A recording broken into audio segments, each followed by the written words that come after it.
moment, quand la poule d'eau fait déborder de la vase, il n'y a plus que ça à faire. Ben oui. Ouais, autant quand il y en a marre, il y a Malabar, mais il y a aussi, quand il y en a marre, il y a blocage du périphérique boulevard. Ça rime aussi. Rappelez-vous le vieux slogan, une seule solution, la manifestation. C'est ça. Il y a aussi maintenant, une seule issue, c'est de bloquer la rue. Ça marche aussi. Ça marche aussi. Alors, est-ce qu'on obtient des résultats? Bon, en ce moment, on attrape déjà un rhume, déjà c'est sûr, parce qu'il fait froid dehors.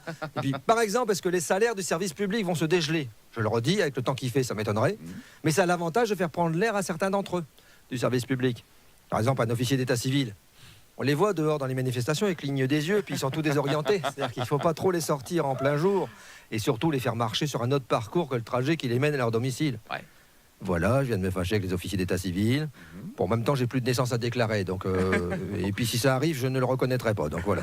La prochaine fois que j'aurai affaire à eux, c'est pour mon décès. Et je crois que j'enverrai quelqu'un d'autre le déclarer pour moi. Donc, voilà. Après, les taxis qui bloquent la circulation. Allons-y. Ça, c'est l'exemple type du schéma psychologique. À chacun ses armes, à chacun sa solution. Oui. Je veux dire, les agriculteurs déversent du fumier devant les préfectures ou lâchent des moutons dans les rues des sous-préfectures. Oui. En évitant de le faire la veille de la nuit de l'Aïd, parce que là, les moutons, ils font pas 100 mètres. Et bah oui, quand il y a 10 moutons gratos qui traînent dans la rue, autant se servir. Hein. Et les taxis manifestent en voiture, c'est logique. Oui. Bah oui, c'est leurs armes. C'est qu'ils n'ont pas tellement l'habitude de marcher non plus, les types en plus. Hein. C'est quand ils sont debout, on voit le tapis à boules dessiné dans leur dos. Et puis le compteur tourne pendant qu'ils marchent. Toujours. C'est ça le truc. Bah ouais, Toujours. qu'est-ce que vous croyez? Un taxi bien organisé, il prend un client avant d'aller manifester. Oui. Si possible, un touriste anglais, Oui. et il le garde la journée. De temps en temps, ils lui disent I am sorry, désolé, mister, there is a lot of bushon in this town. Hein. I am sortir of my taxi, and I am going to gueuler un coup on all this trou du as, là. Ah, d'ailleurs, revient. Hein.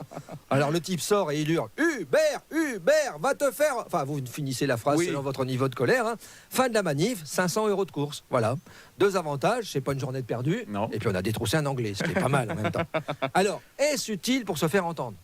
Alors à 7 000 selon les forces de l'ordre et 25 000 selon les participants, on gueule forcément plus fort que tout seul comme un con avec une pancarte. Oui. Même avec un porte-voix. Oui. Donc forcément on entend. Et puis à plusieurs, on n'est pas obligé de crier les slogans exacts. On peut juste faire un gars, un chant, un bâtin, un chant. Voilà. Et tout le monde est content parce que le but c'est quoi? C'est de gueuler. Voilà. Oui. C'était votre question, c'était ma réponse. Et faites-moi plaisir, soyez heureux au moins pour aujourd'hui.